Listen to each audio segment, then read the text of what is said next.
আপনারা সবাই সঙ্গে ছিলেন, কাজে আমার নতুন করে বলতে হবে না। যা যা দৃশ্য, যা যা কথাগুলো বলা হয়েছে, এটা বর্ণনা যদি দিতে হয়, শব্দ যদি ব্যবহার করতে হয়, তাহলে বলতে হবে একটা বিভৎস দৃশ্য।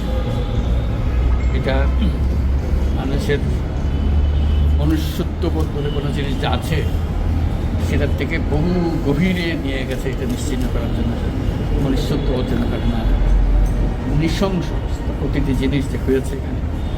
যতটাই শুনি অবিশ্বাস্য মনে হয়, এটি কি আমাদেরই জগৎ, এটি কি আমাদেরই সমাজ, আমরা এটা করলাম। এবং যারা নিগৃহীত হয়েছে, যারা এটা শিকার হয়েছে, তারাও আমাদের সঙ্গে আছে। তাদের মুখের থেকে শুনলাম কীভাবে হয়েছে। কোনো ব্যাখ্যা নেই। এটা ব্যাখ্যা থাকলে কিছু একটা হলে মানুষ বোঝে যে এটার কারণ ছিল। এটা বিনা কারণে রাস্তা থেকে উঠিয়ে আনা, বিনা দোষে কতগুলো সাক্ষী সাবুত হাজির করে সেই এক্সপ্লোসিভ কতগুলো গাড়ির মধ্যে ঢুয়ে দিয়ে তারা বলছে তুমি সন্ত্রাসী, জঙ্গি, এগুলো বলে বলে তাকে নিয়ে আসা হয়েছে। এবং এইরকম ইন্টারোগেশন সেল, এরকম টর্চার সেল, এরকম টর্চার সেল সারা বাংলাদেশ জুড়ে আছে। সেটাও শুনলাম আজকে। আমার ধারণা ছিল যে এটা এখানে আয়নাগর বলতে যে কয়েকটা আছে, এখন শুনতেছি এই আয়নাগরের বিভিন্ন ভার্সন সারা দেশ জুড়ে আছে। কেউ বলে 700, কেউ বলে 800। এটি সংখ্যাও নিরূপণ করা যায় কতটা আছে, কতটা জানা আছে, কতটা অজানা রয়ে গেছে সেই জিনিস। আমরা এমনি শুনি আইএমএ জাহেলিয়াত বলে একটা কথা আছে। এই গত সরকার এই আইএমএ জাহেলিয়াতকে প্রতিষ্ঠিত করে গেছে সর্বক্ষেত্রে। এটা তার একটা নমুনা। আর আমি কমিশনকে ধন্যবাদ জানাচ্ছি, তারা বহু কষ্ট করেছে। অন্যান্য কমিশন তো তারা করেছে, অন্তত তারা নিজেদের ঘরে বসে করতে পেরেছে। এদেরকে গুম কমিশনের যেটা, তারা কোদালা এগুলো আবিষ্কার করার জন্য আসতে হয়েছে, তাদেরকে বের করার জন্য। বিশ্বের মধ্যে গিয়েছিল, কারা কী করেছে, এখনও ধ্বংসাবশেষ আমরা দেখতেছি। কাজে আমরা দেশের যে চূড়ান্ত অবনতি, চূড়ান্ত রূপ দেখলাম সর্বক্ষেত্রে, এটা তার একটা প্রতিচ্ছবি। কাজে গুম কমিশন যেটা আমাদের সামনে নিয়ে আসলো, সেটা হলো যে কী পরিমাণে একটা দেশকে সর্বদিকে ধ্বংস করা যায়, এমনকি মানুষের একেবারে সামান্যতম যে মানবিক অধিকার সেটুকু থেকে বঞ্চিত করে রেখে দেওয়া হয়েছে। আজকে এটা জাতির জন্য একটা বড় চূড়ান্ত রকমের একটা ডকুমেন্ট হবে। আপনাদের সাক্ষী রেখে আপনাদেরকে নিয়ে এসে আমরা শরীক হলাম এটাতে। যারা এই ভুক্তভোগী তাদের সঙ্গে কথা বললাম, কয়েকজনের সঙ্গে। ভুক্তভোগীদের সংখ্যা আমার জানার মতো 1700 প্লাস, 1750 প্লাস এরকম যারা ভুক্তভোগী। অজানা কত এটা তো আমরা আর জানি না। কেউ বলে যে এটা 3000-এরও বেশি। কাজে সেটাও আমরা ধরে নিলাম যে একটা সীমারেখা দরকার, যেটা আমরা অজানা, সেটা কেউ প্রমাণ দিতে পারিনি। এই যে উদাও হয়ে গেছে, মানুষ নিশ্চিন্ন হয়ে গেছে, কেউ বলতে পারছে না সে কোথায়। তার মেয়ে আপনাদের সামনেই ছিল আজকে, যে বলছে আমার মাকে কোথায় নিয়ে যাওয়া হয়েছে। আজ 9 বছর ধরে আমরা খোঁজ পাই। সে নিজেও ছিল 11 বছর বয়সে ছিল, মায়ের সঙ্গে ছিল, তাকে রেখে মাকে নিয়ে চলে গেছে। এই হলো সামান্য একটা দৃশ্য। এই দৃশ্য বড় করুণ দৃশ্য। এবং এটা কঠিনতম যে লেসনটা হলো, যারা করেছে তারা আমাদেরই সন্তান, আমাদেরই ভাই, আমাদেরই ঘনিষ্ঠ আত্মীয়, তারাই করেছে।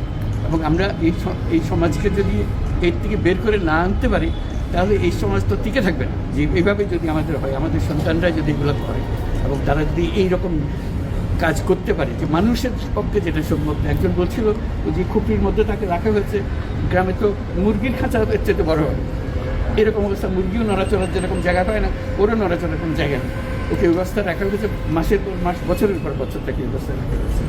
এটা মানুষের সামনে এখন বিচার রইল, কীভাবে আমরা আবার নতুন করে সমাজ করতে পারি, যাতে করে আমরা এই যে এটা আমাদের সবারই অপরাধ, যেটা হতে দিয়েছি আমরা দেশে। আজকে আমরা মুক্ত হলাম, সে মুক্ত বাংলাদেশে আমরা যেন নতুন করে আবার সমাজ করতে পারি। এটার থেকে একেবারে অতি দূরে যেন আমরা চলে যেতে পারি।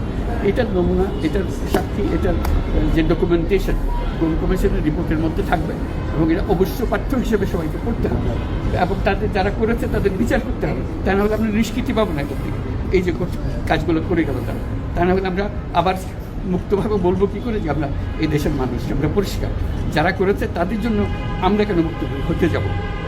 তাদের সে বিচার করবো, জনসাধারণ বলবো যে এটা উচিত বিচার হয়েছে, তখন আমরা এটার থেকে মুক্ত পাবো। সেটাই হলো আমাদের আবেদন দেশের সবার কাছে, এই বিচারটা যেন আমরা করে ফেলতে পারি। এইগুলো সব এভিডেন্স যা যা আমরা দেখলাম, সেই এভিডেন্সগুলো সিলগালা করে রাখা হবে।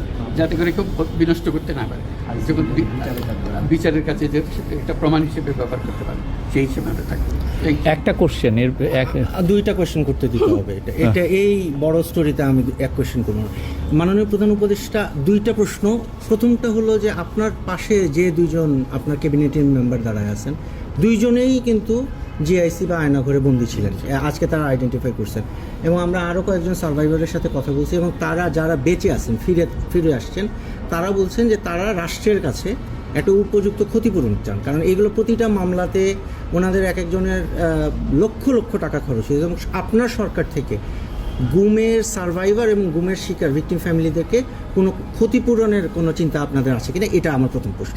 ক্ষতিপূরণ হিসেবে আমরা দেখিনি, আমরা দেখছি যে ন্যায় বিচারটা তার জন্য হয় অতি তাড়াতাড়ি হয়, যে বিচার দীর্ঘসূত্রিতা করে থাকবে সেই জন্য এটা থেকে নিষ্কৃতি পায়, এটা আমাদের ফার্স্ট প্রেফারেন্স, তারপর দেখা যাবে তাদের কী করা যেতে পারে। আচ্ছা, মাননীয় প্রধান উপদেষ্টা, আরেকটা প্রশ্ন হলো, আপনারা বলছেন যে এটা সিলগালা করে দিবেন, কিন্তু একটা খুবই ব্যক্তিগত একটা রিকোয়েস্ট, এটা হাজেরা বেগম, উনি মায়ের ডাকের প্রতিষ্ঠাতা, যে সংগঠনটা সবচেয়ে বেশি গুম নিয়ে কাজ করছে, এবং উনি র্যাব 1 হেডকোয়ার্টারে, যেটা ডিজি শহীদ মহোদয়, উনিও এটা সম্পর্কে অবগত, উনি মাসের পর মাস এখানে ঘুরছেন তার ছেলের সন্ধানে, উনি আর ওনার মেয়ে একটু এই জায়গাটা ঘুরে দেখতে চান, এটা অনুমতি আপনারা দিবেন কিনা? বিশেষ গুম কমিশন, এটা মানে গুম কমিশনকে যদি আমরা বলি কিভাবে অর্গানাইজ করা হবে সেটা। আচ্ছা, কারণ উনি এখানে অনেকবার আসছে এবং কথাবার্তা না ওর দেখা ভালো, তার অন্তত মনে একটু পরিষ্কার হবে, আমি দেখতে পাই, চোখে দেখতে পাই। স্যার, এটাই মানে এই ভদ্র মহিলা তার জীবনটা ফিরিয়ে দিতে পারবো না, যে জীবনের মাধ্যমে সে গেছে,